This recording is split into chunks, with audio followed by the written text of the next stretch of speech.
Ajaran pertama, perhatikan, sebelum ke mandi janabah, ajaran pertama, Nabi SAW tidak ditemukan di dalam riwayat berhubungan badan atau seksual di siang hari, selalu di malam hari. Ya. Bila Rasulullah SAW berhubungan dengan istrinya, itu selalu di malam hari. Jadi kalau bapak ibu ingin mengikuti sunnah, mengikuti Rasulullah, maka usahakan semaksimal mungkin kalau ingin melakukan hubungan, lakukan di malam hari, bukan siang. Oke, baik. Sekalipun tidak ada larangannya, tapi Nabi mengajarkan di malam hari. Teruskan. Kemudian setelah masuk kamar mandi, akan melakukan mandi. Setelah selesai, bukan wudhu ya, masuk kemudian akan mandi. Bagaimana cara mandinya, dan mandi itu disebut dengan mandi apa? Dalam istilah fikih, mandi setelah berhubungan suami istri itu disebut dengan mandi janabah atau mandi junub. Saya tulis bahasa Arab ya, mandi janabah atau junub. Bukan janub tapi junub. Kalau janub itu artinya selatan, shimal utara. Kalau junub itu mandi yang dilakukan setelah berhubungan. Perhatikan, janabah atau junub itu terambil dari kata al-janbu, janabah.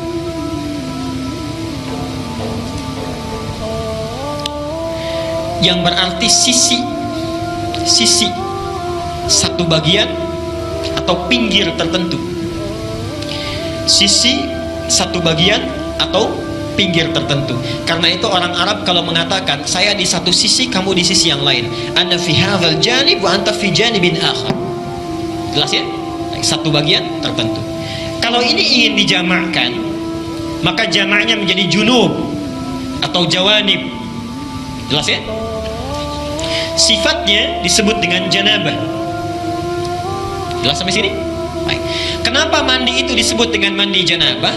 Beda dengan mandi yang biasa, ingin memberi kesan bahwa dalam mandi itu semua sisi, semua bagian yang ada dalam tubuh kita itu mesti tersapu dengan air. Jelas ya? Jadi bukan seperti mandi biasa yang mungkin sebagian ada yang tidak terbasuh. Disebut dengan janabah, semua sisinya mesti terbasuh. Tulis hadisnya. Aisyah, hadis Al-Bukhari, nomor hadis 248. Hadis Al-Bukhari nomor hadis 248. Al-Bukhari 248. Muslim nomor hadis 316. Saya ajarkan caranya bagaimana Nabi mengajarkannya. Ini hadis riwayat Aisyah. Nanti yang kedua dari Maimunah binti Al-Harith. Mohon Bapak ya, Ibu fokus di sini. Barangkali sudah puluhan tahun ada yang keliru kita. Oke. Pertama, hadis riwayat Aisyah dulu. Rasulullah SAW ketika beliau hendak mandi janabah, itu yang dilakukan adalah menuangkan air dulu, membasuh kedua tangannya. Mas ya? Jadi dua tangannya dulu dibasuh. Kemudian setelah itu, ini gambaran umumnya, beliau berwudu seperti wudunya untuk sholat. Jelas sampai sini? Basuh tangan, berwudu seperti wudu untuk sholat. Yang ketiga, dari bejana yang sudah disiapkan itu, kalau kita mungkin gayungnya sudah ada, mengambil sebagian air, kemudian menyela-nyela rambutnya, diratakan dengan tangannya. Jadi tidak langsung menyiram air Pak ya, tidak langsung menyiram air Ibu ya. Jadi yang pertama ingat, air diambil untuk basuh tangan kita dulu. Yang kedua apa? Berwudu seperti wudu untuk salat. Sebentar Pak, itu lewat hadis Maimunah. Oke, saya sampaikan bagian pertama dulu. Nanti diperinci di Maimunah binti Al-Harith. Yang kedua apa? Berwudu dulu. Yang ketiga apa? Menyela-nyela kepala atau rambut ya, rambut kita. Yang keempat, kemudian mengambil air, membasuh, menyiramkan di kepala keseluruhan. Belum ke sini dulu, belum ke badan ya. Baik. Saya ulangi pelan-pelan. Satu, mencuci tangan. Kedua, berwudu seperti untuk sholat. Ketiga, menyela-nyela rambut, meratakan keseluruhan. Keempat, menyiram rambut keseluruhan di kepala. Setelah itu, baru disiramkan secara keseluruhan. Jelas sampai sini? Disiramkan secara keseluruhan menggunakan sabun dan seterusnya. Ini gambaran hadis yang pertama yang umum sifatnya. Oke, baik. Coba kita lihat.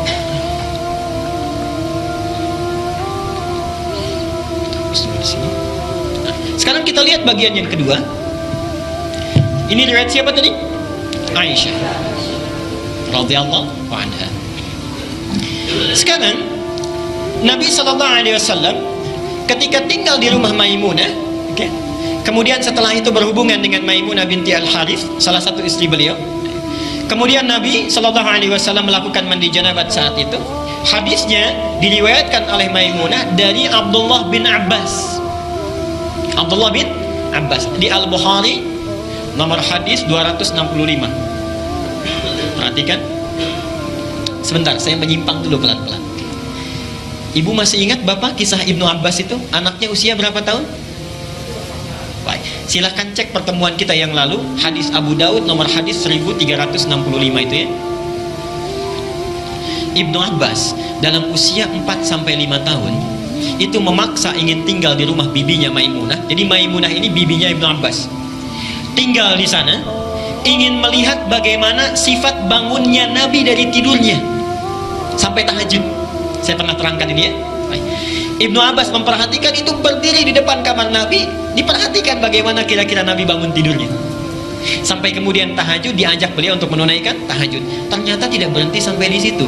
Kelak kemudian hari, Ibnu Abbas ini karena sungkan bertanya kepada Aisyah kan, kalau Maimunah itu bibinya, bertanya kepada Maimunah bagaimana caranya Nabi SAW bermandi janabat.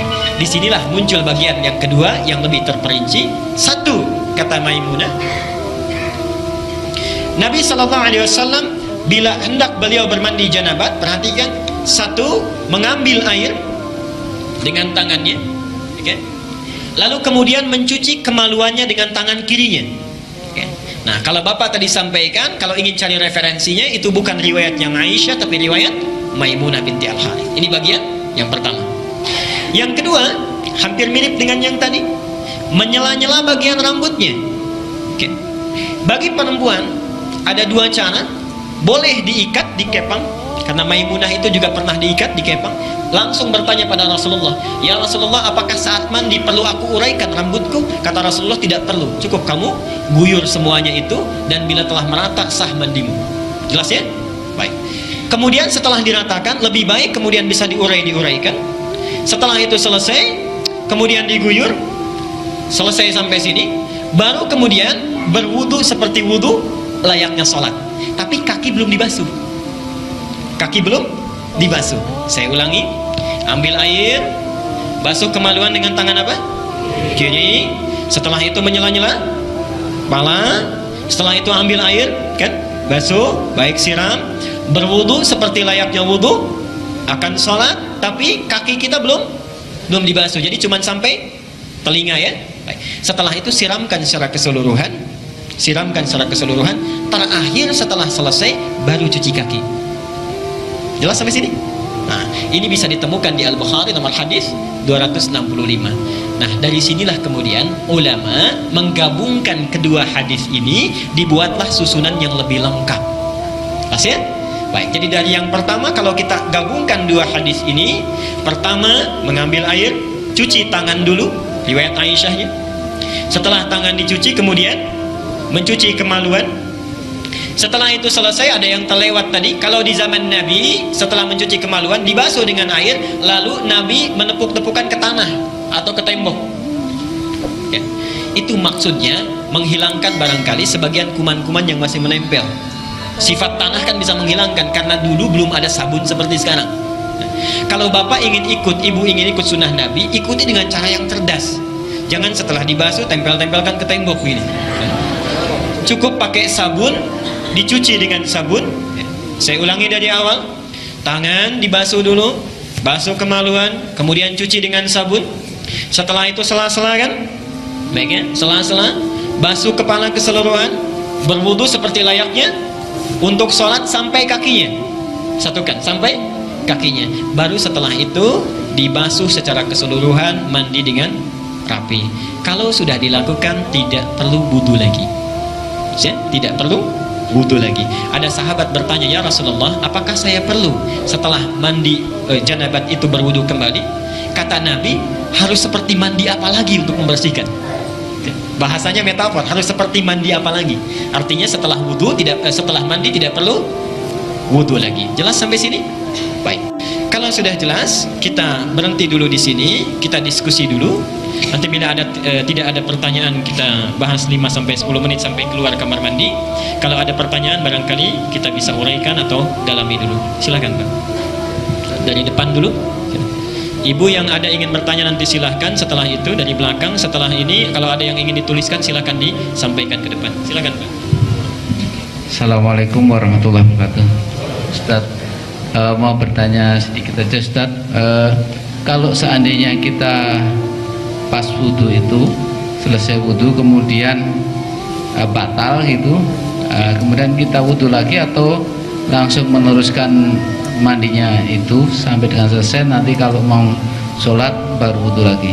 Demikian, terima kasih Ustaz. Assalamualaikum warahmatullahi wabarakatuh. Assalamualaikum warahmatullahi wabarakatuh. Ini saat mandi, Pak ya. Saat mandi batal, ini tahapannya.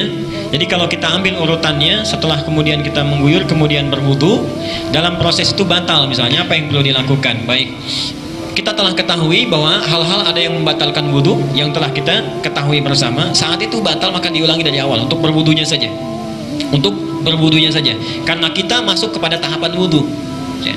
Selesaikan itu, ulangi dari awal, selesaikan. Kalau kemudian setelah itu kita mandi secara keseluruhan, maka kemudian terpegang atau ada apa dan sebagainya, itu tidak mempengaruhi wudunya. Tidak mempengaruhi wudunya karena telah masuk kepada fase mandinya. Jelas sampai sini? Baik. Dan kalau sudah mandi tidak perlu wudu lagi. Sekalipun mungkin mohon maaf ya, mohon maaf sebesar-besarnya saat mandi ada yang terpegang dan sebagainya ya. Dalilnya At-Tirmidzi, hadis At-Tirmidzi nomor hadis 107 ya. Jami' At-Tirmidzi, ada yang menyebutnya Sunan At-Tirmidzi nomor hadis 107. Bila sudah mandi tidak perlu wudu lagi. Jelas saya kira? Baik. Bapak tadi silakan sebentar Bu ya. Silakan. Assalamualaikum warahmatullahi wabarakatuh. Ustaz mau nanya, tadi kan katanya kamar mandi itu kan tempatnya setan. Kalau kita berwudu katakanlah mungkin di rumah kita nggak ada tempat wudu khusus, kita ngambil wudu di sana, itu gimana hukumnya? Kedua, waktu kita mandi janabat tadi, apakah setelah rambut kita basah, apakah mengikuti siram kanan dulu atau kiri atau langsung semua? Terima kasih. Assalamualaikum warahmatullahi wabarakatuh. Assalamualaikum. Untuk berwudu, kalau kita memiliki tempat wudu, midoat atau daratul miyah ya, itu maka sebaiknya dilakukan di tempat wudu. Tapi kalau tidak ada, di kamar mandi pun tidak apa-apa. Karena Nabi pun kadang-kadang berwudu di kamar mandi, fil hammam. Dan hadis ini menunjukkan bahwa Nabi berwudu di kamar mandi. Karena itu diajarkan doanya bagaimana saat masuknya supaya dihindarkan dari pengaruh-pengaruh setan. Diboleh berwudu di kamar mandi dengan menghilangkan segala hal-hal yang buruk pada saat itu. Yang kedua, mendahulukan yang kanan kemudian mengikuti yang kiri, itu bagian dari adab. Bagian dari adab. Tapi di hadisnya tidak disebutkan apakah kanan dulu atau kiri dulu, langsung mengguyur keseluruhan. Tapi ulama memberikan adab kepada kita, sebaiknya dilakukan yang kanan dulu, kalau sudah merata dengan baik baru yang kirinya, baru setelah itu keseluruhannya. Tapi kalaupun ada yang melakukan keseluruhan sekaligus, itu sudah dianggap sah. Jelas saya kira ya? Baik. Silakan Ibu. Baik. Haid dengan nifas, ataukah sama ataukah tidak? Baik. Ada sementara ulama yang menyamakan, tapi pendapat yang paling kuat yang membedakan. Pendapat yang paling kuat membedakan dalam beberapa hal tertentu saja. Beberapa hal tertentu saja. Bagian yang pertama adalah dipastikan dulu sudah bersih keseluruhannya. Sudah bersih keseluruhannya. Baik. Bagian yang kedua, kalau yang tadi mohon maaf mandi janabat membersihkan kemaluan, maka diantara mandi haid dan nifas itu membersihkan darahnya dulu. Sebagian kalau masih ada yang tersisa, selebihnya itu sama dari awal sampai akhirnya. Jelas ya? Baik. Ada yang lain? Ibu silakan dari dekat dulu barangkali. Assalamualaikum warahmatullahi wabarakatuh. Ya.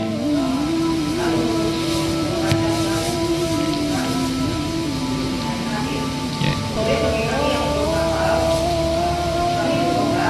Ya.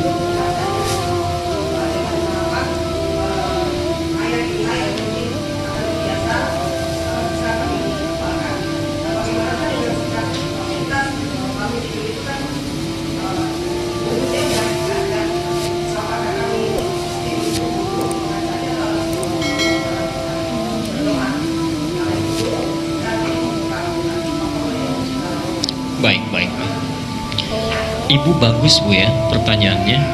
Saya pernah ditanya begini Bu. Ada seorang saat talim di Al-Azhar, seorang ibu bertanya pada saya, Pak, suami saya, maaf saya itu sakit sampai nggak bisa sholat dengan sempurna saat sakit itu. Apakah saat saya sholat dengan bertayamum dan terbaring, sholat saya sah? Saya bilang, Ibu, sebelum bertanya berbahagia dulu dan bersyukur. Ibu sakit masih ingat sholat. Ada orang sehat nggak ingat sholat. Oke? Jadi ibu belum bisa baca, sudah ingat mau baca. Ada orang yang hafal bahkan tidak baca. Oke? Jadi bahagia dulu dengan itu. Bisa dilakukan dengan cara yang lain. Setelah ibu sambil berusaha menghafal sampai hafal, setelah itu boleh silakan setelah berwudu ibu baca dulu itu, kemudian resapi maknanya. Prinsip ayat itu sebetulnya bukan mengajarkan bacaan yang kita bacanya, tapi ingin memaknai pesan-pesan yang ada di sana, yang mesti kita ambil spiritnya, bawa dalam aktivitas yang akan kita tunaikan setelah kita bangun dari tidur itu.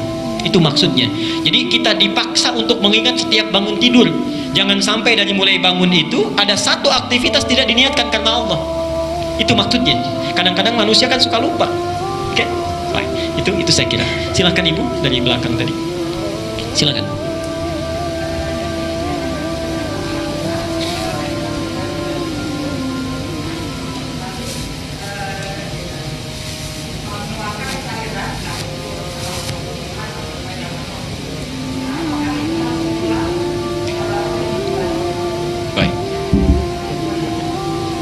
Waalaikumsalam warahmatullahi wabarakatuh.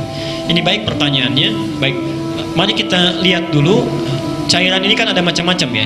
Kalau laki-laki nanti ada mandi, ada madhi, itu berbeda ya. Hadis Nabi SAW, bila cairan bertemu dengan cairan, maka wajib baginya mandi ya. Maka bermimpi bapak keluar misalnya cairannya terlihat ya, yang sudah kita pahami, maka wajib mandi. Kalau suami istri sekalipun misalnya maaf ya tidak terhubung di antara keduanya tapi mengeluarkan cairan, itu juga wajib mandi ya, di antara hubungan seksual itu. Sekarang ada pertanyaan yang sangat bagus. Bila kemudian telah mandi, selesai gitu kan, keluar itu, maka apa yang perlu dilakukan? Mandi lagi atau tidak? Kita lihat dari sebab keluarnya. Lihat dari sebab keluarnya. Kalau keluarnya itu didasarkan pada pikiran-pikiran yang kurang baik tadi, muncul ini dan sebagainya, atau bahkan sesuatu yang dilarang, maka diulang dia. Tapi kalau misalnya itu mengalir begitu saja, tidak diketahui, cukup dibasuh kemudian berwudu kembali.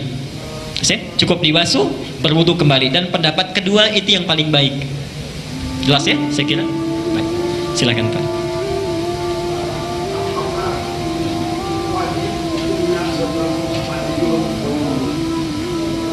Baik. Apakah wajib hukumnya sebelum mandi junub itu berwudu?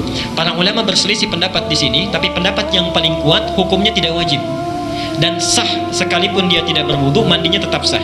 Apa dalilnya? Bukan Al-Maidah surat kelima ayat ke-6. Wa in kuntum junuban fattahharu. Wa in kuntum junuban fattahharu. Dan jika kalian telah berhubungan suami istri, melakukan junub, fattahharu, maka mandi besarlah dengan bersuci. Tidak disebutkan wudunya. Kenapa tidak disebutkan wudunya? Ayat ini kan membagi kepada 3 bagian. Satu, ayat tentang wudu. Ya ayyuhalladzina amanu idza qumtum ila sholati faghsilu wujuhakum wa aydiyakum ilal marafiq wamsahu bi ra'usikum wa arjulakum ilal ka'bain. Bagian yang pertama, kan? Bagian yang kedua, ketika tidak menemukan air, maka diminta untuk bertayamum. Fa illam tajidu ma'an fatayammamu sa'idan thayyiban, kan? Bagian yang ketiga, kalau kita kemudian berhubungan, ingin kemudian melakukan mandi junub, redaksinya lain kan? Wa in kuntum junuban fattahharu. Jika kalian melakukan hubungan suami istri kemudian mandi junub, cukup dengan bersuci secara keseluruhan, fattahharu. Nah, disinilah kemudian para ulama memberikan 2 penafsiran. Satu, kalau ada di antara kita yang tidak berwudu saat itu terlewat, mandi begitu saja, maka sudah dihukumi sah.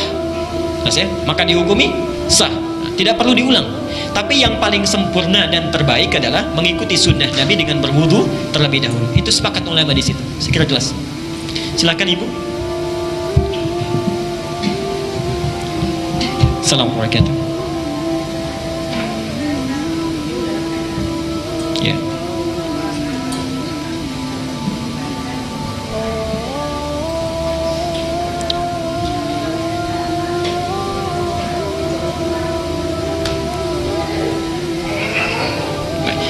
Ini sangat bagus pertanyaannya, dan ini yang paling baik saya kira.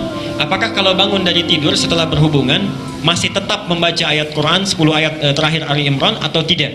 Oke. Ibu sekalian, yang paling baik di sini adalah kita tidak membacanya karena dalam keadaan yang belum suci saat itu. Sebelum kita mandi kemudian membersihkan diri. Adapun sunnah yang tadi berlaku, mayoritas ulama berpendapat kalau bangun secara wajar. Bangun secara wajar. Dan di saat itulah yang disaksikan Ibnu Abbas, Rasulullah bangun secara wajar, bukan bangun dari setelah menunaikan mandi junub. Jadi Nabi SAW setelah bangun keluar dari kamarnya, Ibnu Abbas itu langsung diajak wudu, langsung sholat. Ya. Dulu sholatnya masih 13 rakaat tahajudnya. Diajarkan Ibnu Abbas bagaimana cara sholatnya dan seterusnya. Jelas sampai situ? Baik, saya kira silakan satu lagi. Ustaz, bagaimana kalau kita melakukan hubungan? Ya. Apakah boleh kita makan atau minum sebelum kita mandi junub? Baik. Tidak ada larangan yang spesifik untuk itu, tapi para ulama dari akhlaknya sebaiknya meminta kita untuk tidak memakan atau meminum sesuatu dulu sebelum kita membersihkan diri. Oke? Karena badan kita masih dalam keadaan kotor, rizki Allah itu sangat baik, kan? Kemudian memberikan sesuatu hal yang baik, tidak selayaknya sesuatu yang baik masuk ke dalam sesuatu yang kotor. Itu hanya bagian dari akhlak atau adab saja. Tapi kalau sekiranya ingin kemudian makan dan minum, larangannya pun tidak ada. Cukup kita membersihkan tangan, mencuci, kemudian minum dan seterusnya. Baik ya, saya kira itu.